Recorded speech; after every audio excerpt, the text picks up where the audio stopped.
Hello everyone, Seraphin here, welcome back for more Fire Emblem Blazing Sword. And I last left you guys, we just met somebody new who's going to start a feast apparently, is what he said anyway. This gentleman here is Karel, or Carl, some people pronounce it Carl, I guess, I don't know. I choose to say Karel. I don't know if he's like related to Superman or something, House of L, who knows, but at any rate. He's not quite Superman tier, but he's pretty good. So, Karel is a sword master, as you can see there. He is a promoted Myrmidon. And he comes with a unique weapon that only he gets. It's called the Wodao. And this is basically a killing edge, but a little bit better. Just a little bit. It's got 35% crit instead of 30. It weighs a bit less than a killing edge, but it's got, I think it's got 1 point less of might, which whoop-de-doo, right? That being said, though, Karel's got some pretty impressive stats. He's a pre-promoted Swordmaster, level 8. 16 strength's about average for a Swordmaster for this level, I think. A lot of skill, very fast. A lot of luck, and not too shabby defenses either, considering. So, he's a pretty good unit. I like Karel pretty much. So, he's a green unit, meaning he's neutral. He's not an enemy or a friend yet. But we're going to hopefully amend that particular problem here right now.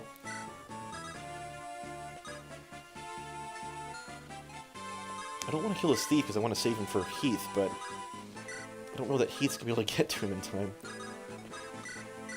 Maybe with Ninian's help he will. So we're going to talk to Karel with Elowood, because he's our main lord here. Who are you? Karel.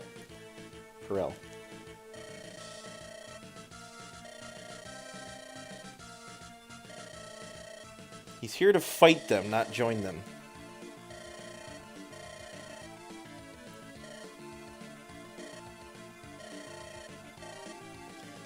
How does he know that?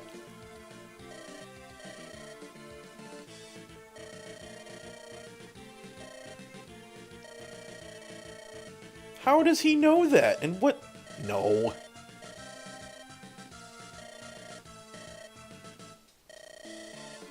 Okay, that's a little creepy. The feast awaits. Where is the food that you brought? He didn't bring any food. He didn't even bring a potion. He just brought a sword. You can't eat a sword. At any rate, Karel's pretty good. I'm going to hang on to him for the time being. I don't know that I'm going to bring him to like the end game or anything, but I did want to have a Swordmaster. They're pretty nice. Swordmasters have an innate bonus to their critical hit percentage. So you'll see he's got 23 skill. Cut that in half and round it down is his crit rate. So 11. He gets 35 from the sword, so that'd be, 46. But he's actually got 61, and that's because the Swordmaster class has a plus 15% critical rate. So 61% chance to crit with that Wodao, which is a little bit ridiculous. There is a ring Ninian can get that will actually boost that even higher. I think it's called Thor's Ire, plus 10% crit rate, so that'll make it 71. If he supports with someone that has the same affinity as him, then he can get it all the way to over 100% crit. Which, as you might imagine, is a little over the top. Who in the world needs 100% crit? The answer is Swordmasters, because generally speaking, they're not all that strong, so they make up for it by critting all the time. Berserkers also have that plus 15% critical rate, however, they don't need it quite so much because they already hit like trucks. But you know what? That's okay. Berserkers are just incredible. So we're hopefully going to mop up the last little remnants of resistance here really quick. What I actually would like to try to do is train up Raven's axe rank a little bit more. I want to use the Devil Axe to try to get some extra points, but I also don't want really to risk losing Raven, because one missed Devil Axe backfire and he's done, so we're gonna have to be a little careful. Another Guiding Ring. I definitely don't need any more of those. Although I suppose the reason why that you get a Guiding Ring here is because, hey, you got here because you have all these magic units you need to promote. Have another ring to do so.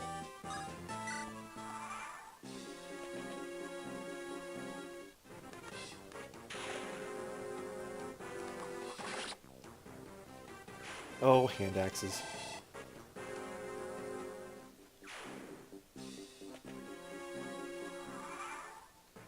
Well, conveniently, that thief just kind of moved himself closer to Heath. This should put him to level 20. Oh yeah, easily.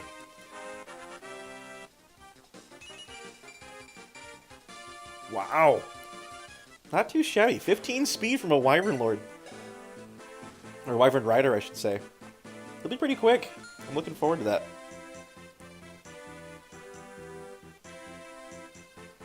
Alright, moving on.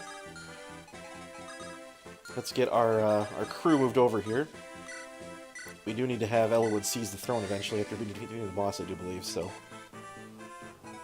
Yep, seize throne, so let's get on with that. I think I could afford to have them support level B. Yep, sure can. Let's do that.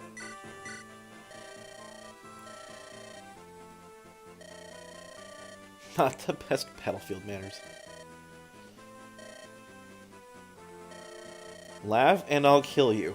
Heard that one before. A great beard.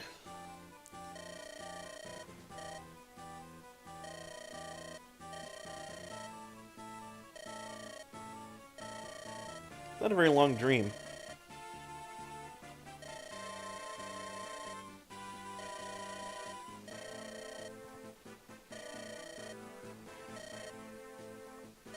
Why is that the first question Ellawood asks?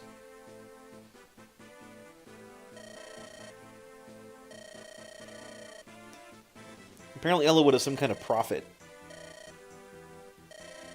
Now, he's not wrong, mind you. This is Hector is describing the future. He just doesn't know it. In Binding Blade, Hector is an older gentleman with very big, bushy blue beard. And he does have a daughter.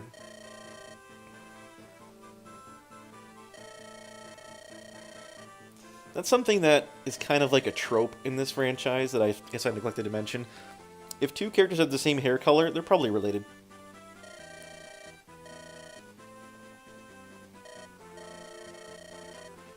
Assuming it's not like, you know, a normal hair color like blonde or brunette or something, but if two people have blue hair, they're probably related.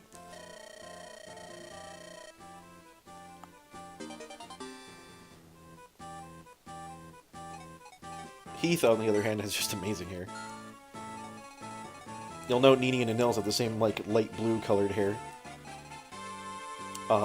Unlike that, however, all of Florina's sisters and herself have different hair colors, so who knows. It's the same with the Pegasus trio of old. Pala, Catria, and Est. They all have different colored hair too, but they're all sisters. So it is not a for sure thing, so to speak.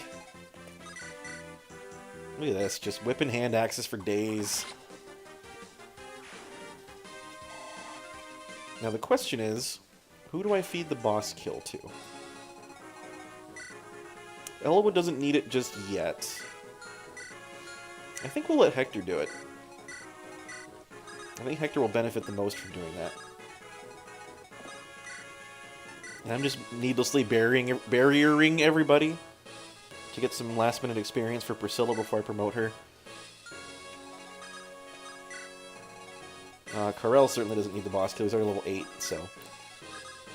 Like I said, I'm not sure we're going to be using him religiously, so to speak, but we are going to keep him around in case we need him. Ooh, a talisman. That's another game that I love quite a bit. I'm not sure if anybody's familiar with the board game Talisman.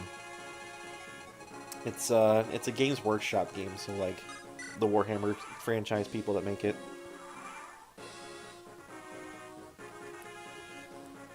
It's actually quite old, from what I understand.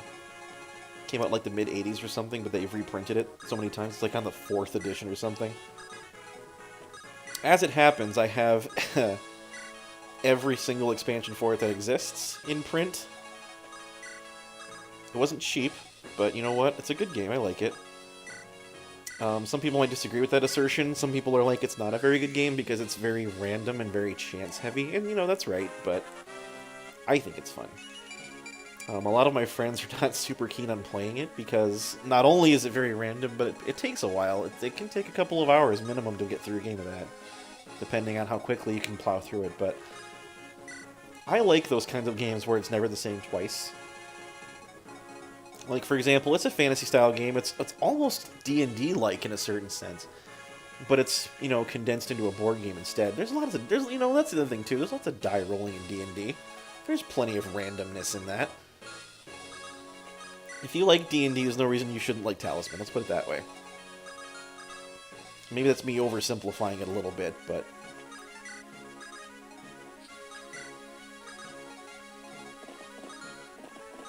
that being said, the whole thing is just like traveling around the world collecting gear and spells and becoming powerful and taking on the world and becoming like the God King, that kind of deal.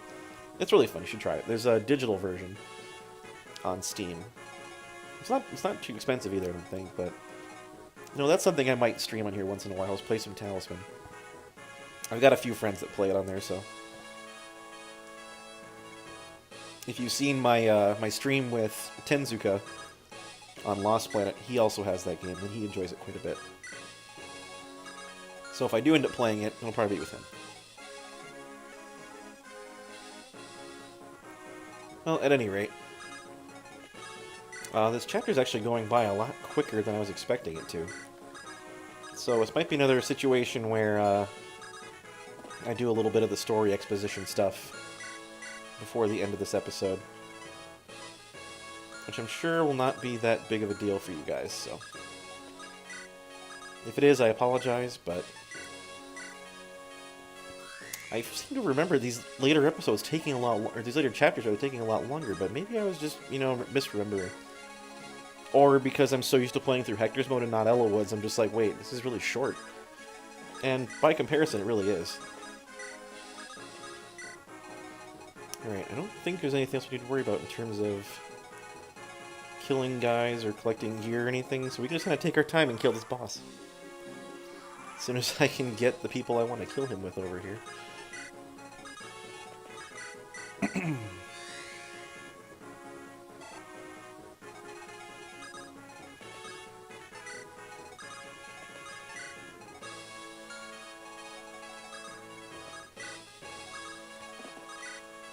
I just realized I'm sorry, I'm losing lots of dead air right now, so I'm just kind of thinking to myself a little bit.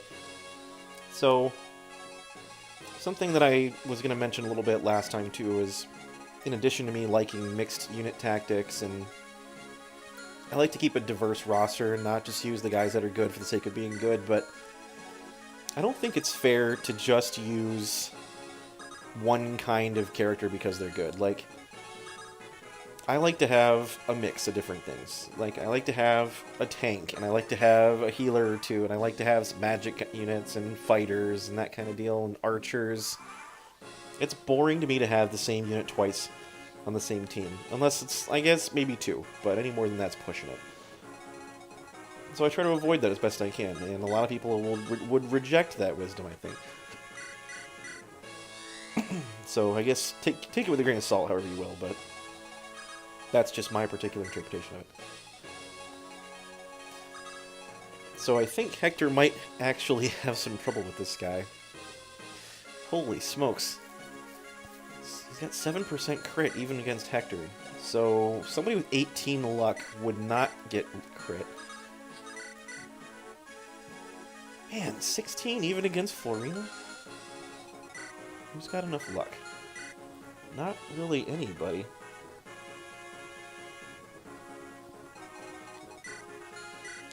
I guess we're going to take a chance here. You know what I could just do? I could just longbow this guy. And even if I crit once, I won't kill him. Yeah, let's do that. You're doing much better than I had anticipated. I never understood the concept of an evil bishop. Like, wait a minute, what? How can he be a bishop if he's a bad guy? Oh, here we go.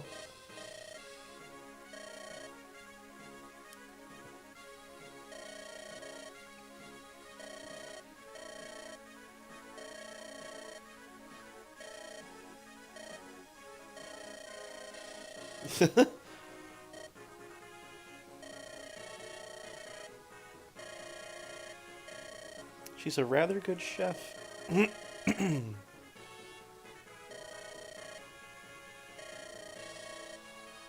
Yep.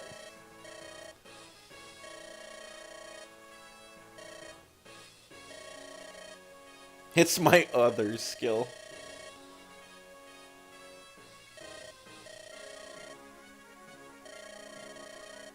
She's tougher than I thought because she hunts? I mean, hunting's cool and all, don't get me wrong. I wish I could do that. Alright, let's see if Hector can take this guy down. No. He's a little shy. I would rather do it in one swing if I had the ability, so... I think we'll let Rebecca take another shot at him in a minute here. Or I could let Urk do it. Maybe not. His luck's nothing too special.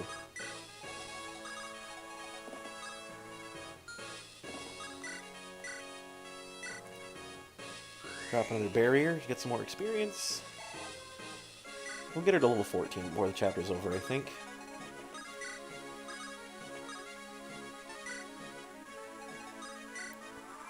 Sorry if this is meticulous and just taking way longer than you guys want it to. I apologize.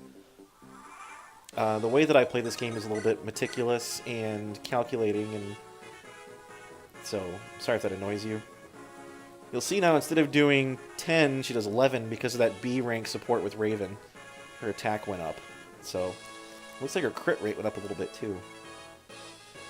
So, hopefully she doesn't kill this guy, but I guess we'll have to wait and see. Nope, not quite. That's good. It saves it up to be murderized by our man Hector here. Question is, what do we use to kill him? I think Wolf Bale's the safest thing. Certainly, let's do that. There we go. Does this mean that I lose? Yes, yes it does. You get nothing! You lose! Good day, sir! And I get strength, and luck, and defense, and resistance, so... choke on it. And I get an Aura Tome. That's pretty neat. Okay, I might have lied about Priscilla hitting 14 this level, but you know what? That's okay. She'll be darn close. That's the important thing, right? Could just give her a men to use. That's fine. And then Elwood will seize the throne, and we're done.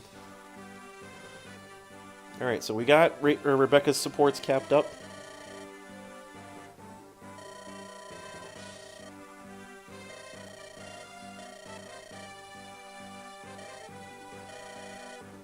What could this be? It's the Fire Emblem! Who left that here? The namesake of this entire franchise just kind of left underneath a chair. Who'd have thunk it? So, somebody was asking in the last video what the Fire Emblem is in various different versions of the game. It does change from setting to setting, really. So in this one, and it's... I guess, prequel/sequel Binding Blade. Binding Blade is this is a sequel, or a prequel to Binding Blade. So, yeah. In this one and that one, the Fire Emblem is this jewel, or gemstone, something to that effect. And it's a royal treasure of the country of Bern. And it unlocks something in Binding Blade. It's very important to the plot in Binding Blade, actually. Not so much in this one. But because this came afterwards, they decided it didn't need to be quite as important, I guess.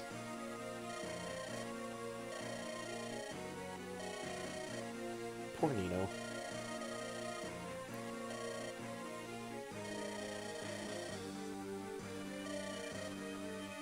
Does she think she's gonna die in this mission? She's like 13.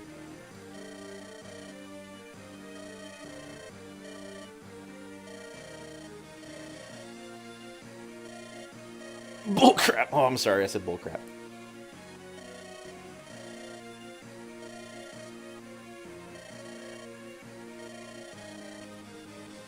I really do like Nino, honestly. Not just as a unit, but she's a really well-written character.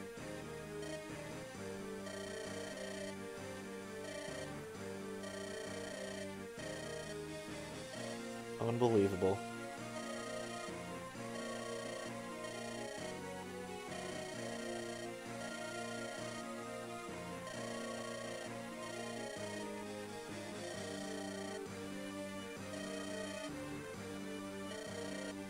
They're gonna frame this poor innocent little girl for murdering his prince. Wow.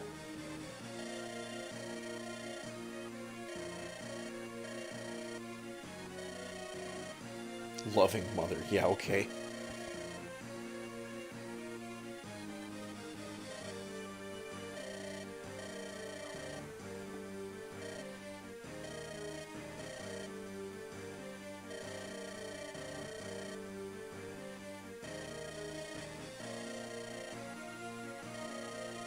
Yes, this callous, unfeeling assassin is taken aback by the idea of murdering this poor innocent girl. When I first played through this, I was not a fan of Jafar's character at all, but having played through it a couple more times, honestly, he also is a very well-developed character. So we're going to move on to Chapter 26, Battle Before Dawn. This is considered by a lot of people to be one of the more difficult chapters of the game. I don't think it'll be quite as bad on Elowood normal mode, but in Hector mode, just even Hector normal and Hector hard especially, it's a crapshoot, kind of. And there's a very, very specific reason for that, and I'll show you once we get there. But because I've got a little time left, we're going to show you some of the story. We'll get to the same point we did with 25 and get to the start of the chapter beforehand.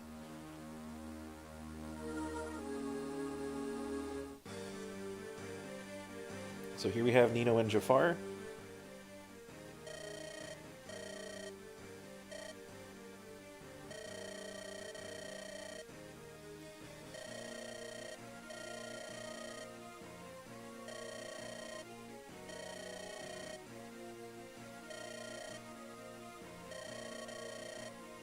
Her first mission.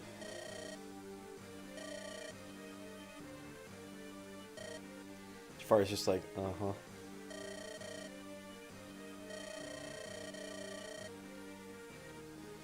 He has to maintain his reputation, as it were. You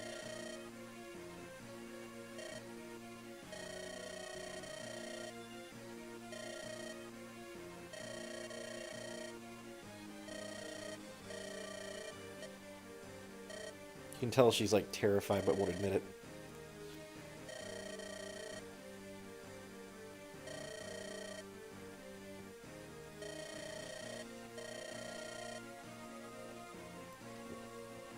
So sad. At any rate, I just remembered I was discussing what the Fire Emblem is. So, in the original Fire Emblem, Shadow Dragon and the Blade of Light, one that Marth's a part of, there's actually that one, there's a sequel to that one, the third one, which is Mystery of the Emblem, and there's also Gaiden, or the remake Echoes, which was the second one. That all takes place in the same setting, the same continent, really.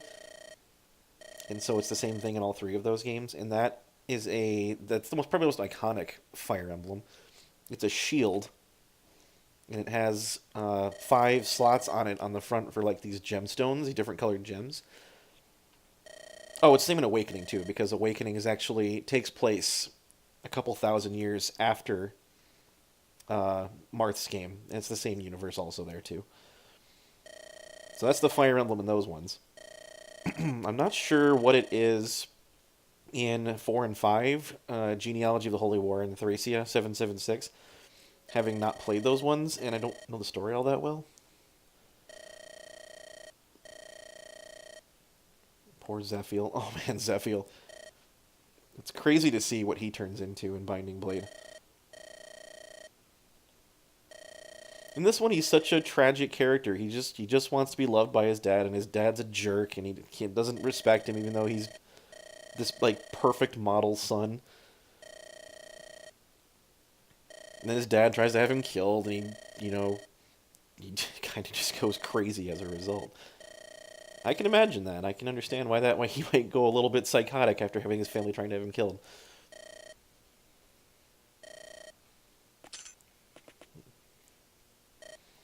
Jafar just kind of runs in, knocks him out. Doesn't kill him, he just knocks him cold. Now Jafar's like, do it. Literally, do it.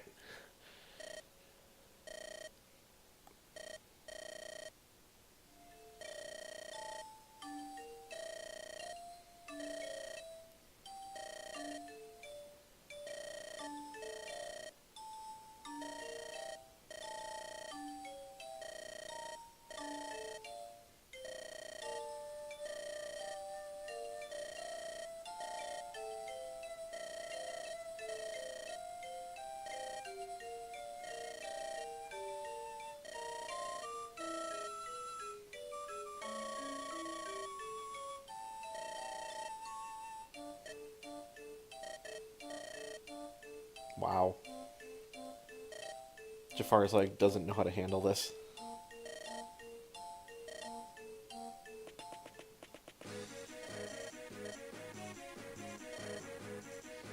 This is where we find out that the murderous, callous assassin actually has a heart.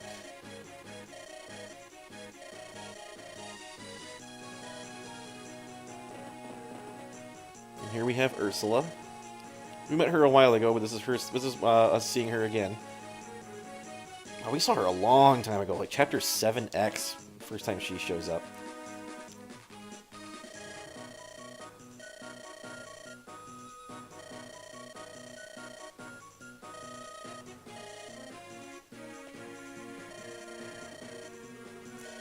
No, shut up, girl!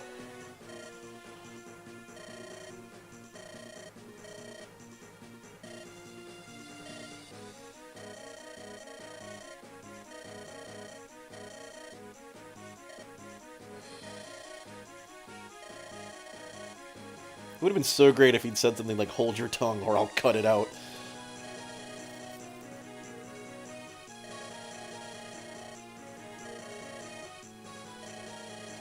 Oh, there you go. That's just as good, I guess.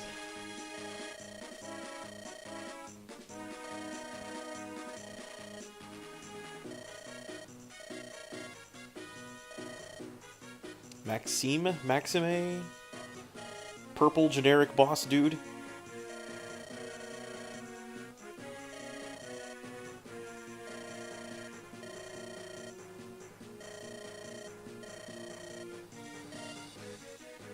Ursula technically is a member of the Four Fangs and should be a more intimidating enemy than she is, but honestly, she's not really all that scary.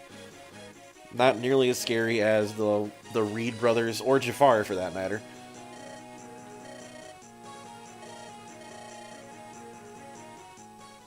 Now Jafar runs off and leaves Nino there. And here we come to save the day? Question mark.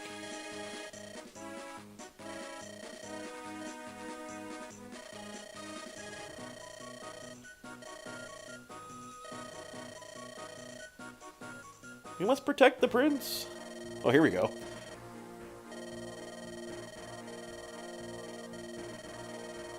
Merlinus now has a wagon. He can move with us and provide much better service. That's good. He wasn't getting all that great of ratings. You know, Yelp was giving him 1 stars. But now he's got a wagon. It's like a food truck, right? You know, you just want... Oh, that'd be amazing if he was a food truck. Sadly, he doesn't get any promotion bonuses, but... That being said, now Merlin's going to move around with us, and he's no longer the unobtainium tent that dodges for no reason. So, at any rate, this is an interesting map, and I'm going to give you a little bit of a taster before we jump right into it. I'm actually going to jump into it later, but... So, it's a Fog of War map. We can't really see much. We don't see... Zephiel's still in his room, but we don't see him. There's treasure rooms on either side of him, which is nice. Nino will show up, I think, right about here, as a green unit. And then Jafar is over here, also as a green unit.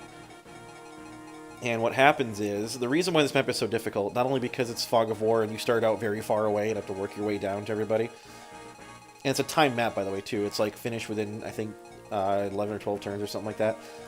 But Jafar's down here as a green unit, and he gets attacked by a ton of people. And he's on his own, he's by himself. And despite Jafar being a very, very capable combatant, he can die very easily if he's not given any help. And it's probably not going to be a factor in this particular version of the map because we're playing an Elwood normal, but on Hector normal, and heaven forbid Hector hard mode, he goes up against a lot of enemies, and a lot of them have no trouble hitting him, mostly because he uses a sword, he uses a killing edge, he's an assassin. And he comes up against a bunch of fighters and mages, and you're thinking, well, fighters, whatever, they're not that hard to do. Well, they wield sword reavers in Hector mode. So they tend to hit him pretty easily, and he doesn't have that much HP. So, unfortunately, no matter how fast you get down there, even with your quickest people and your best people, he can die before you get a chance to even get to him. And that's kind of a luck of the draw kind of deal. You kind of have to hope that he can dodge long enough for you to get down there to save his butt. Because if he dies, well, you don't get him. Spoiler alert, Jafar's recruitable. That being said, if he dies before you get down to him, well, you're in trouble. And also, something they don't tell you right away is there's actually... the main objective of this map is not to save Jafar, it's to save Zephiel. You have to protect the prince from getting killed, because if he dies, then, well, it's kind of pointless. And Zephiel, despite being able to wield a silver sword and having pretty reasonable stats, does not hold out very long. He can take maybe a hit or two, and he dies just as quick as Jafar does, if not quicker. So... And thankfully there's only one way in, but again, if you don't get down to him quick enough, he gets mobbed and he gets killed and you lose. So that's part of the reason why this map is so difficult. You have to get down very quickly and reinforce the otherwise not capable of defending themselves people. Which gives a sense of urgency to it, certainly, but also a sense of frustration if you screw up and people just are bad at dodging, which you have no control over. So that's why it's one of the more frustrating maps. That being said, the loot and the characters you get are very much worth it. And I believe Ursula's down here in the corner as a boss. She won't move, and you don't actually have to kill her if you don't want to, but I probably will just because it's fun. That being said, this is a difficult chapter, so if I end up screwing up having to restart this one, don't be surprised. I guess we'll have to wait and see. But until that time, I guess I'll get more into it once we actually get to see the map. But oh, there you go, guard Zephiel. That's the chapter objective. So. That being said, I'm going to put together my roster. I might do a little shuffling of the caravan. I've got some organization to do, so I'll probably do that between episodes here just to make sure I'm ready. Because this is going to be a long one. This next chapter is going to take at least 2 episodes completely. Just because there's a lot to do, and it's going to take me a while to do it. So, that being said, I appreciate you all sticking around with me this long. It's been a fun ride so far, and we're getting there. I think there's maybe 5 chapters after this, including the final one. So, that being said, hope you all plan on sticking around for that. So, until that next episode, I really do appreciate it. Again, as I said, this has been Seraphin. Have a good night, everybody.